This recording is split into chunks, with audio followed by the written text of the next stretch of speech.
पाहत आहात न्यूज मराठी 15 ठळक बातमी विचार नवीन. आज आपल्याकडे डॉक्टर संग्राम पाटील जे ब्रिटनहून भारतात येत असताना मुंबई पोलिसांनी विमानतळावर ज्यांना अचानक ताब्यात घेतलं ते आपल्यासोबत आहे. आपल्या जनतेच्या मनात काही प्रश्न आहेत, आपण ते प्रश्नाची उत्तरं त्यांच्याकडून आज घेऊया. दादा, विमानतळावर नेमकं काय घडलं? आपल्याला कोणत्या कथित पोस्टच्या संदर्भात चौकशीसाठी ताब्यात घेण्यात आलं हे जरा स्पष्ट कराल का? जी पोस्ट जी आहे ती सुब्रमण्यम स्वामी, कपिल मिश्रा हे जे भाजपाचे नेते आहेत यांनी नरेंद्र मोदींच्या चारित्र्याच्या संदर्भात जे प्रश्न उपस्थित केले आहेत ते जगजाहीर आहेत बातम्यांमध्ये, सोशल मीडियावर.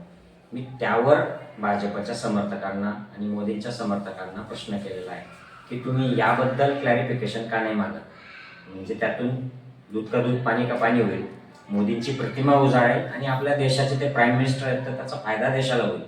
आणि आपण जर असं संशय ठेवला तर मग ते लोकांना डाऊट राहील की अरे सुब्रमण्यम स्वामी, कपिल मिश्रा म्हणतात हे खरं आहे की काय? ती अशी पोस्ट आहे. तर ते कुठल्या तरी एका भाजप कार्यकर्त्याला राग आला, त्याने मुंबईच्या पोलीसमध्ये FIR दिली आणि मुंबईचे पोलीस पण त्यांनी लगेच त्याचं कॉग्निझन्स घेतलं आणि माझ्यावर FIR दाखल केली या संदर्भात. तर ॲक्च्युली FIR मध्ये असं आहे की मी 2 समूहांमध्ये द्वेष पसरवला आणि खोट्या बातम्या पसरवल्या असं त्याच्यात लिहिलं आहे. तर त्यामुळे त्यांनी मला एअरपोर्टवर डिटेन केलं, क्राईम ब्रांचला नेऊन तिथे डिटेन केलं आणि शेवटी संध्याकाळी नोटीस देऊन सोडलं मला. किती तास चौकशी चालली? नेमके कोणते प्रश्न विचारले गेले? प्रश्न फार काही विचारले गेले नाहीत, म्हणजे कारण ते पोस्ट होती ती तिथे आहे, त्याच्याबद्दल तर काय विचारणार, ती तशीच आहे. फार काही असं खूप चौकशी नाही, माझा जबाब फक्त झाला. पण 15 तास माझे टोटल त्याच्यामध्ये गेले जवळ सगळ्या प्रक्रियेमध्ये. आपण सध्या ब्रिटिश नागरिक आहात, त्यामुळे भारत सोडून जाण्यावर काही निर्बंध घालण्यात आले आहेत का? आपण परदेशात परत जाण्यास पूर्णपणे मोकळे आहात का?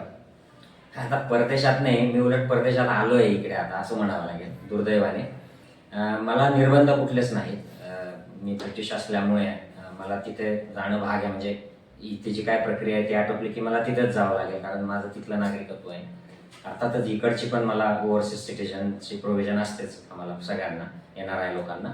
तर कुठलेही निर्बंध मला नाही, कारण ते काय फेसबुकची पोस्ट आहे तिच्यासाठी मला या देशात रोखणं दिस विल बी टू मच. मी काय टेररिस्ट ॲक्टिव्हिटी आहे किंवा काय असं दंगे घडवले किंवा काय आर्थिक मोठा गुन्हा केला आहे, जे पळून गेलेत इथे लंडनमध्ये इथून भारतातून, त्या लोकांसारखं नाही आहे. माझं एक फेसबुक पोस्ट कोणाला तरी आवडली नाही म्हणून त्याने तो गुन्हा दाखल केला आहे. चौकशी दरम्यान किंवा त्यानंतर भारतात किती दिवस राहण्याचे निर्देश आपल्याला देण्यात आले आहेत का? असतील तर किती दिवसांसाठी? नाही, मला कुठलेच निर्देश नाही देण्यात आलेले. पोलिसांनी ताब्यात घेतल्यानंतर सर्वात आधी आपण कोणाशी संपर्क साधला? वकील, कुटुंबीय, राजकीय, सामाजिक किंवा सहकारी? मी सगळ्यात आधी काही प्रशासनातल्या मित्रांशी संपर्क केला, वकील मित्रांशी संपर्क केला आणि घरी कळवलं की अशा प्रॉब्लेम झालेला आहे, तर जे काय तयारी लागेल ती तुम्ही सुरू करा. आणि त्याप्रमाणे त्यांनी मदत इनिशिएट केल्या, सगळे जे काय ॲक्शन्स आहेत. एक पुरोगामी विचारवंत म्हणून ही संपूर्ण चौकशी व सरकारची भूमिका आपण कशी पाहता? यातून अभिव्यक्ती स्वातंत्र्यावर काही परिणाम होतो असं आपल्याला वाटतं का? अगदीच हे लोकशाही राष्ट्राला न शोभणार आहे. मी आता इंग्लंडमध्ये राहतो. इंग्लंडमध्ये अशा प्रकारची पोस्ट गव्हर्नमेंट पोलीस बघणार पण नाही.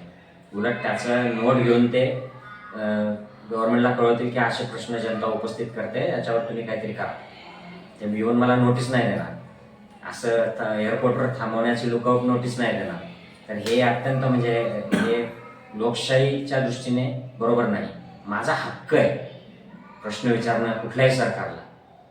आणि तो जर मुद्दा उपस्थित केलेला आहे भाजपच्या केंद्रीय माजी मंत्र्याने आणि आत्ताच्या दिल्लीतल्या भाजपच्या मंत्र्याने जो प्रश्न उपस्थित केलेला आहे सोशल मीडियावर, मी त्याच्याच अनुषंगाने जोडून प्रश्न उपस्थित करतो. हा माझा अधिकार आहे. मी ते इंग्लंडमध्ये बसून जरी विचारलेला असला आणि मी भारताचा जरी विचार केला तर भारताचं संविधान सुद्धा मला हा अधिकार देतं प्रश्न विचारायचा.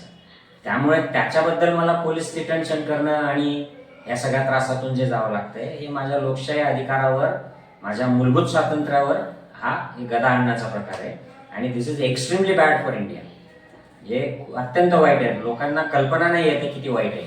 आज मला विमानतळावर अडवलंय, उद्या जो सामान्य नागरिक राहतो खेड्यात शहरात एरंडोल सारख्या ठिकाणी यांना अडवलं जाईल, तू हे असं का बोललास, तू हे असं का पोस्ट केलं, तू असे का कपडे घातलेस, ही सगळ्या स्वातंत्र्यावरची गदा पुढे येईल जर आपण आत्ताच याच्यावर आवाज उठवला नाही तर. धन्यवाद दादा.